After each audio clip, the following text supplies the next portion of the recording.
Hello, my name is Aaron Cavanagh and I'm the founder and editor-in-chief of Post-Burnout.com. Post-Burnout.com is a culture website dedicated to venerating burnt-out artists the world over. This is our website's podcast where we publish full-length recordings of our interviews, which are sometimes the unedited versions of our site's articles and at other times are exclusives. If you're a returning listener, thank you for coming back, and if this is your first time listening, thank you for checking us out. We hope you enjoy and consider subscribing, giving the episodes a thumbs up if you're on YouTube, or giving it a rating if you're anywhere else. It really helps us out. Thank you. Alright, in this edition of PostBurnout.com interviews, we talk with the British musician Kav Sandhu of the New York, Los Angeles rock group Blitz Vega. Kav talks about his time in the Happy Mondays, how he met the late great Andy Rourke of the Smiths fame and how they began making music together, what working with Andy was like, how Blitz Vega different from other projects that he's worked on, the band's posthumous debut album Northern Gentleman, and much, much more. Yeah, one thing I want to note in this interview is that this was recorded back in March, and at the time, the Northern Gentleman album was scheduled to be released on April 26th, and that then got moved back to May 17th,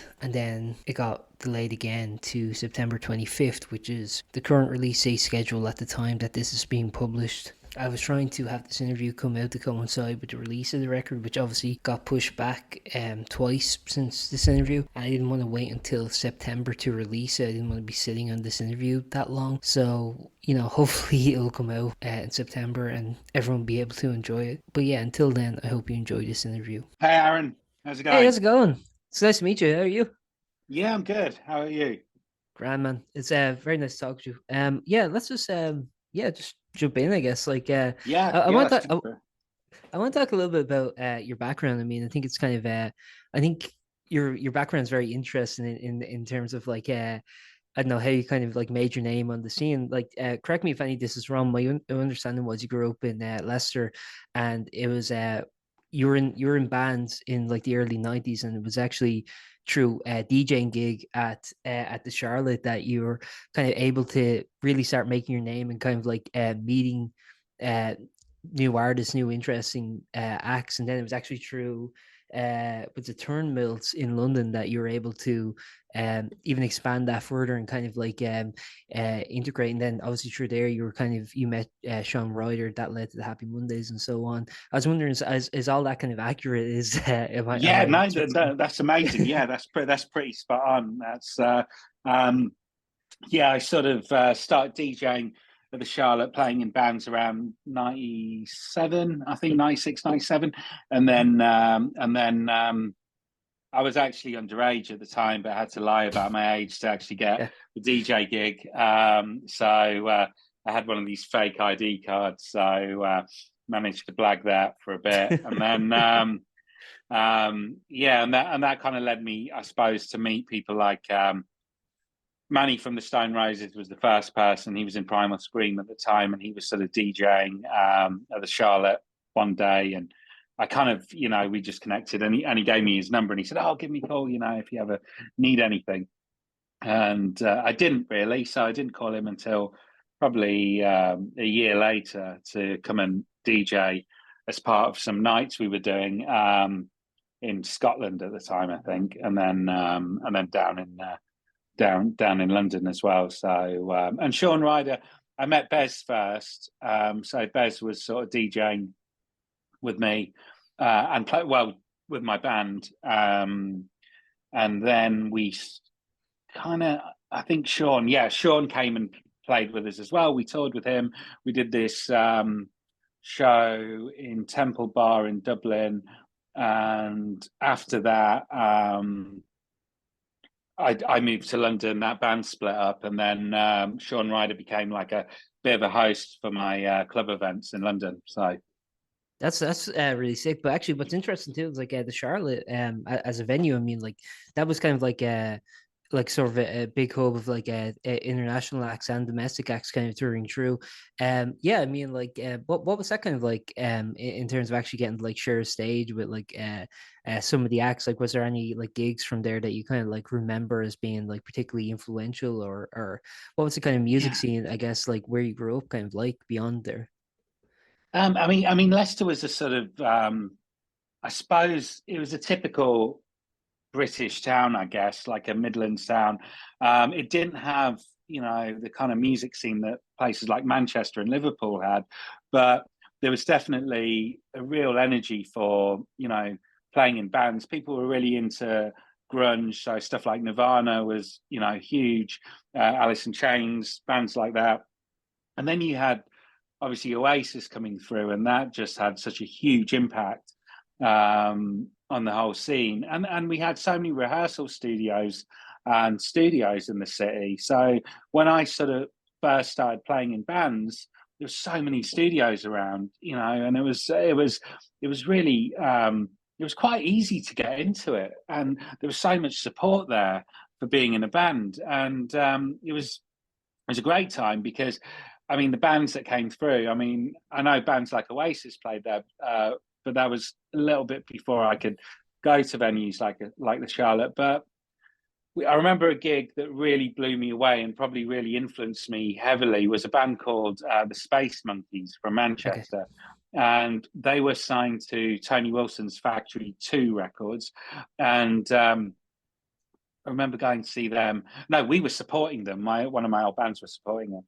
And they were just absolutely incredible. Like the production, the band itself, the songwriting, the show, because it was a tiny little stage and they had all these beats, and they had a DJ scratching, and they had, loops going off and guitars, and it was just such a powerful show on a little stage in a little venue. And that kind of really, really influenced the way I thought about the live performance. Because before that, it was just, plug in, play rock and roll Yeah. band, which is, which I love as well. But that kind of just opened my way up to thinking slightly differently. Because I used to rehearse at home on the guitar to the Chemical Brothers and stuff. So I'd have the Chemical Brothers on. And Yeah. because there was no guitars hardly, so I could basically play with beats and loops and stuff and play riffs over the top. So so that was the first time I kind of saw it happening live. So that was cool. At the time, like when you're kind of like living that era, I mean, because like we look back at it now as like such I don't know, like really kind of like one of the last times in certainly British music when guitar music was like so dominant. I guess like there was also the indie scene in the thousands with people like Arctic Monkeys and stuff, but like Yeah. in a way, like the Britpop movement was like so powerful, and obviously like it was coming off the tail ends of the Manchester kind of scene as well. At that time, were you kind of like, oh well, it's just like big scene, or was it just kind of like I don't know, you were just seeing bands and just kind of like living in it's not until like retrospectively you look back and go, oh shit, that was kind of like a paradigm shifting moment in time, Yeah, I guess so, because at the time you're kind of just growing up, you're barely out of your teens, and you were looking across, the pond to like bands like, again, like a lot of the Seattle bands and the Yeah. American bands that were so huge, that I was a massive fan of. Even, I suppose in stadium bands, you'd see like bands like Guns N' Roses and, artists like that. There wasn't really any band, I suppose, you related to as much from a personal point of view. You loved their music until bands like Oasis came along, because you could kind of you could, not that you could see yourself in that movement, but you were part of that movement. I suppose the reason why it had such an impact on me was, I was 14, 15, 16 when all of that was kicking off, and it just you just thought it was normal because I wasn't Yeah. there before. So it was just, oh, this is just how it is, Yeah. And then now you look back at it, like you say, and it's kind of like, wow, that was a really special time for live music. It feels like it was. I know you've had the Arctic Monkeys and artists like that as well, but it felt like the last time that independent bands who started in rehearsal rooms and played the songs they wanted to play without too much interference, and actually managed to gain success so they could tour and record more albums and make a life and impact people and connect with people. And I guess, I don't know, I mean it's definitely, I suppose, obviously, all the online stuff and the digital age has made it easier in some ways, but also a lot more difficult, because you can't really see what's coming through because there's so much noise all the time. But also artists have an immediate, way of releasing their music and getting it out to people. So it's kind of, it's a bit of a, I don't know. I mean, we used to jump on trains to distribute our records and stuff. So you had to be really up for it. You really, driving around in transit vans, and everyone's sitting in the back, freezing cold in sleeping bags, that kind of stuff. So it is a little different, definitely. Well, it's a lot different, of course. Well, then the kind of mid-2000s came around. So if I just want to make sure that I'm getting the chronology of this correct. So you were doing the gigs in Turnmills in London. I believe that's how you were kind of approached to when the Happy Mondays were kind of restarting. Sean Ryder, of course, credits you with the kind of the reformation of that band. I was wondering. So then, obviously, I was hearing some of the interviews you were giving, talking about that time. You were talking about like some of the like great gigs you were doing, and like you were mentioning, particularly, I think was it the Fiji Rock Festival in Japan, and how that was like just so mind blowing. And what do you think? Like, I guess like looking back, like now as kind of like a more seasoned musician, what do you kind of like think you kind of like learned from doing that, I guess? I suppose, I mean, it was just so exciting. I suppose you're just so excited, but it was happening so quickly that you didn't really sort of stop and think and probably enjoy the moments as much. And I think now I'd say that I'd value the individual shows a lot more, maybe be a lot more present within those tours and events and stuff, or whatever we were doing. We were traveling a lot, and everything kind of blurs into a time period. There's certain shows that stick out when you think about it, like the Fuji Rock one, like Coachella, but the rest of it kind of merges into this whole time frame where I don't know, you'll see something or a picture or something from it and think, oh right, yeah, I was in Australia then. Wow, stuff like that. Or you bump into someone in a bar or whatever, and they're like, oh, I saw you there, and you're like, oh right, oh cool. Did we play there? I had like this guy playing with me a few weeks ago, and he was like, oh, we played this venue before. Remember that show? And I was like, I've never played the Scala in London before. I don't think I've ever played the Scala, but apparently I have, So it's kind of like some stuff, I suppose, is if there was a way to kind of take it all in, because it was before the time where you really filmed everything. I don't really now, with your smartphone and stuff, and you record and capture everything and you're taking pictures all the time. So that just didn't seem important. It was, you were just, I don't know, going to a gig, basically playing and traveling and having fun, basically.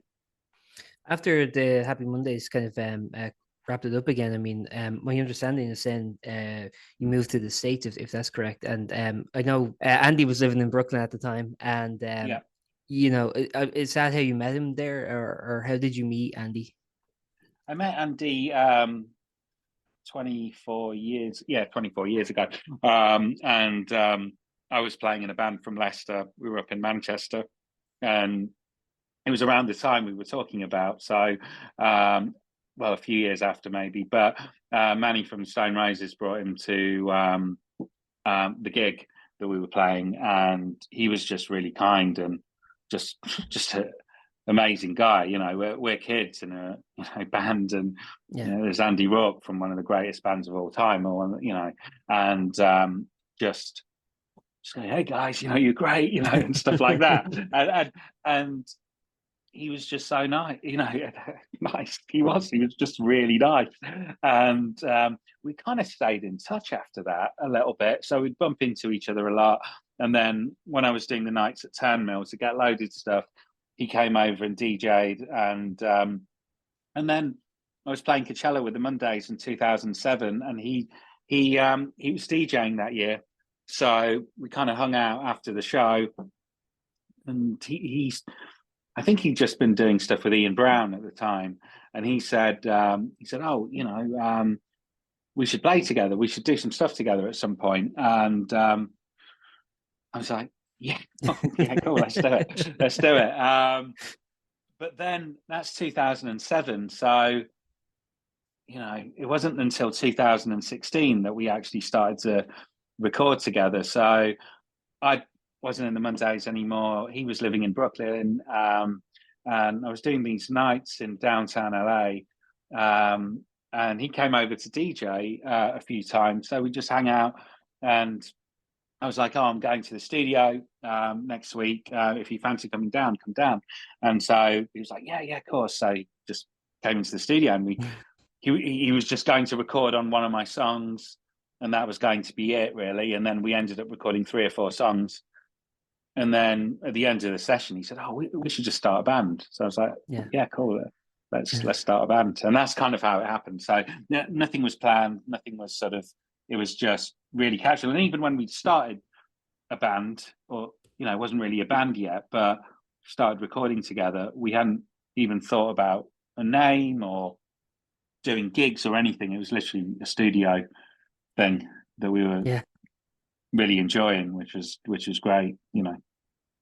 Yeah, and Andy after the Smiths ended, I mean, really had quite a prolific career. I mean, he did stuff with the Dead, Modest Mouse, Yeah, he did stuff with Dolores O'Riordan, he did stuff with yeah, Sinead O'Connor, he did stuff with the Pretenders. But I remember when he passed away, like all the kind of eulogies from the music press and from music fans alike just mentioned the Smiths, and you think he was just in amber like since 1986 or something. yeah, And you like I actually I did an interview with a guy called Glenn Brady who produced the Dark album, yeah, yeah. and yeah, and he was kind of saying like, Andy, he had a similar kind of reaction where like Andy was just very up for doing stuff and collaboration and taking an interest in kind of like younger artists and really kind of like remaining part of the music scene. But he said Andy like had no time for any like the self kind of like kind of, oh, you're great, you're amazing. Like he had no time for any of No, no, no, he did. No, that. he definitely What do didn't. what do you think of kind of Andy's like career, kind of like post Smith's career, I guess? Because obviously everyone loves the Smiths, but It's incredible. I mean, I think it was the Sinead O'Connor stuff that he did pretty much straight after. I think because he played on some Morrissey stuff as well at a similar time. But yeah, I mean, because he was such a unique musician in his style. The play was kind of funky, but it was, you know, he had a driving rock and roll vibe to him. He had a funky soul kind of, even a Motown thing going on. He could basically play on anything. I mean, he just loved music, and I think one of the things he always said to me every time we'd have like a set of interviews or something else was going on apart from recording or performing, he would just say like, "I just want to play bass, Kav. That's it. yeah, That's all I want to do. I just want to play bass." So whatever allowed him to play bass, then he if he liked it, he'd be up for it. But he didn't. He lost any kind of patience for dramas or anything. He didn't want anything to do with that, and that's why we worked so well together. Because for us, we were both just about studio and making music, and we had such a great time doing it. Even when he was unwell, you wouldn't know it, or he wouldn't allow you to feel it. You always had this thing hanging over everything we were doing, and it was pretty much there. Coming back and coming, going away, coming back over 7 years, and it was just the way he. I mean, what he put. I mean, this is how much he loved music. Basically, loved making music and doing the Blitz Vega stuff. He'd have an operation. He'd be feeling really unwell, but he would be on a flight to LA from New York in the studio, recording like 24 hours later, and then he'd stay in the studio for a week. And nowhere through that session at any point he would moan or talk about whatever he'd been through or anything that sort of felt anything that took it away from making music, basically writing and recording. And those sessions were just always full of a lot of laughter, a lot of banter, a lot of joking around and messing around and just having fun. And that was it. He was just, he just loved it. He just wanted to play bass, like you said. That was it. Just wanted to play bass, nothing else. So it's cool. Actually, I do want to talk about the difference in the bass between, like, say, for example, the Smiths and Blitz Vega. Because obviously, as you mentioned, kind of like I think he has a very like signature kind of like bass style, that people kind of like associate him with. But I find like in Blitz Vega, I mean, like, it isn't as kind of I don't know, it's kind of bouncy, or it's kind of like, I don't know, it's not dancing around the fretboard as he was in the Yeah. Smiths. It seems a lot more kind of like I don't know, kind of a lot more kind of just like bare bones, kind of here's what we need, kind of. I if I'm correct, your background was also in bass as well. So how did you kind of like, when you were kind of like arranging these songs, how did you kind of like um sort of, I guess, like make that decision, or do you just kind of like leave it all up to Andy, do what you feel is right? Yeah, yeah, it was always Andy. I mean, there's so many songs that would come from his bass. So it was kind of, I guess, a lot of the fact that he would be playing in a certain way would probably mean, I mean, he had a lot of responsibility in the Smiths, obviously, but obviously a different style of band, really, in a way, especially the rhythm section. But he kind of like driving the songs at that point. I mean, he used to say things like, "Oh, I better channel my inner Manny," you know. Yeah, So Manny Primal Scream era was definitely something that he tapped into when he was doing the Blitz Vega stuff. yeah, So, and Manny said actually, well, he said, you know, I was talking to him, just messaging back and forth, and he basically um, he said that Andy was, you know, the funkiest and best bass player from Manchester, you know, and I think, and he felt the same way about him. So he was constantly listening and being influenced by people, but he loved bass players like Bill Wyman, you know, John Entwistle, people like that. You know, he was just, yeah, he'd do whatever he felt. We didn't control anything, none of yeah. it. Somehow we pieced songs together out of these sessions. I don't know how, but they just kind of, you know, they turned into songs, which is quite amazing. So you know, So he what's was the kind of, sorry, no after you. I was just gonna I say, wasn't really. what's the kind of process of making the songs? Was it somewhat like improv, or was it kind of like how kind of like structured was the actual sessions in terms of getting the songs that we hear now on the album that's coming out? We'd walk into the studio and it would be right. He'd turn around to me and say, "Have you got something?" Um, or I'd say to him, "You know, have you got something?" That would be it. And then one of us would pick our preferred instrument up, and away we went with it, kind of thing. And then we, you know, lay down drums or use kind of program beats while we were putting the song together. Then we'd replace it with a drum take, and you know, just kind of build stuff. Sometimes it would start on a keyboard. Um, Disconnected the song that came out last week. That was all from Andy's bass. He came up with that bass line, and he was just playing it in the studio. And the engineer hit record, and you know, that was it. And then we just kind of built the song around it.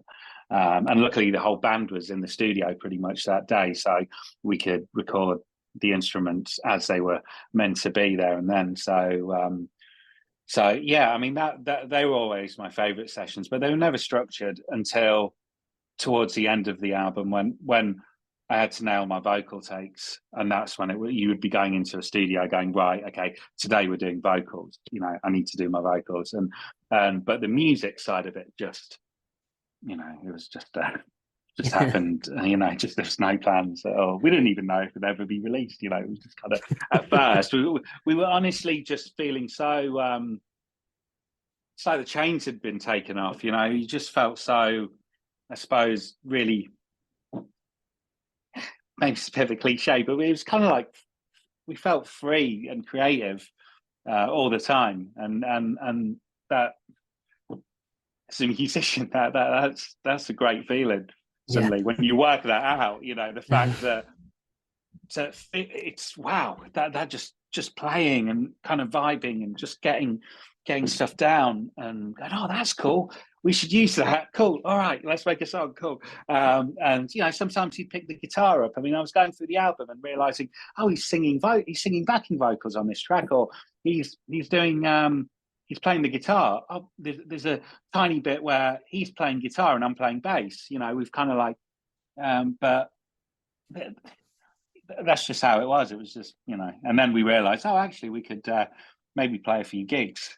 so then Blitz Vega started to become as serious as it could be, and then unfortunately, we had like 3 US tours that had to be pulled because every time we start playing live, then it was stuff would come back, and so he was unable to play live. So, and then the last one was obviously COVID, so it was kind of like this situation where we only played 2 live shows.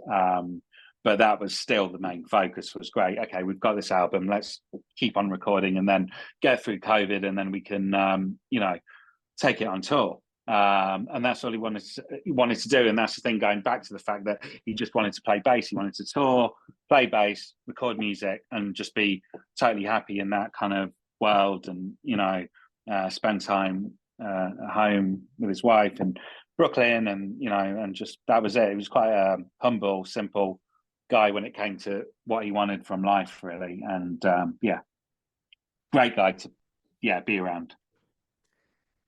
I just want to talk a bit about the album then itself. So yeah, it comes out. I have it here, April 26th. It's called Northern Gentleman, and yeah, we're kind of talking about like sort of the kind of like the versatility on it. Like now that I kind of like understand the kind of improvisational kind of nature of it, like that kind of like makes a lot of sense. Like I have here like Love City and Pass the Gun have kind of like hip hop elements to it. Obviously, Strong Forever feature Johnny Marr on it on guitar, which is I think really great for like fans of the Smiths to kind of like know, because like I know the ending of that band was like less than amicable, so it is kind of nice to know that like I don't know there's something, because like I remember actually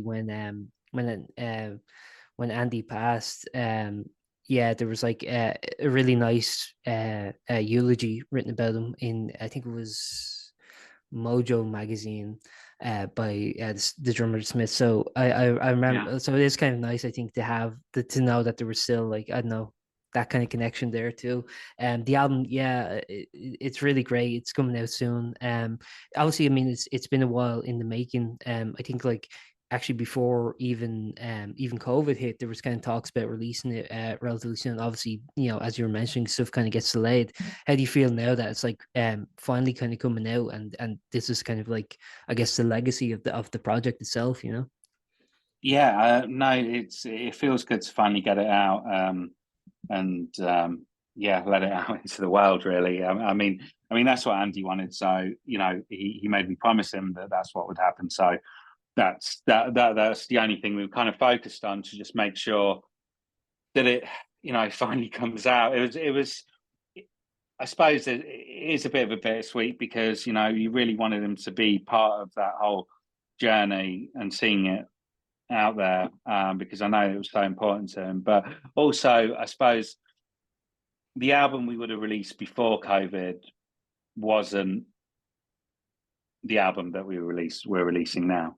So I felt we had to go through that whole COVID experience to really get certain performances on the record, especially the fact that, I mean, vocally, I sang them in my home studio a lot, and recorded a lot of the vocals at home. I replaced the ones that I was recording on, really good microphones in decent studios, rather than I was recording on an SM58 basically.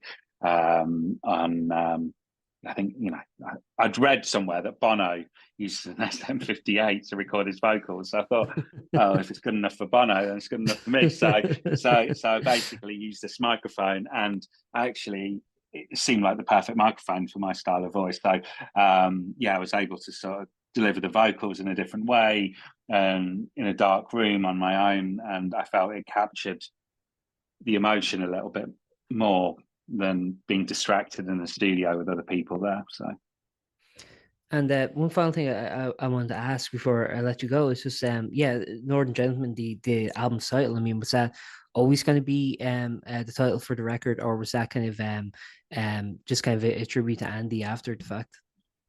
Yeah, tribute to Andy, really. We were when he'd become sober and he was going through his illness. Basically, this side of him really shone through. I mean, he was always a really kind, nice guy, but he just became the ultimate gentleman in every way. He was, and so we cracked jokes because we were constantly taking the mick out of each other. It was just, a sign of showing each other affection in a way, and so as people do, I started calling him, I think it's being a gentleman. Oh, he's such a gentleman, or whatever. It was kind of one of the. It was just one of these jokes, one of these silly jokes, and then afterwards, when I was describing him to my label partners who were releasing the album, then they were like, "What was he like?" And I said, "Yeah, he was just like a real northern gentleman." And they said, "Oh, you should call the album that." And immediately it just felt right. Just there was no, sometimes you have a name and you question it. Think, "Oh, I'm not sure. Maybe try something else." But it just sat right at the time. So that's why, basically. That's perfect. Thanks very much for your time. You've been very gracious. And I just wanted to ask, is there anything you'd like to add before we wrap up? Or no, thank you, Appreciate your time, and cheers, Aaron, and hope you have a good day. You too. Thanks very much for your time, Kav. All right, take care. All the best. Bye. Best of luck.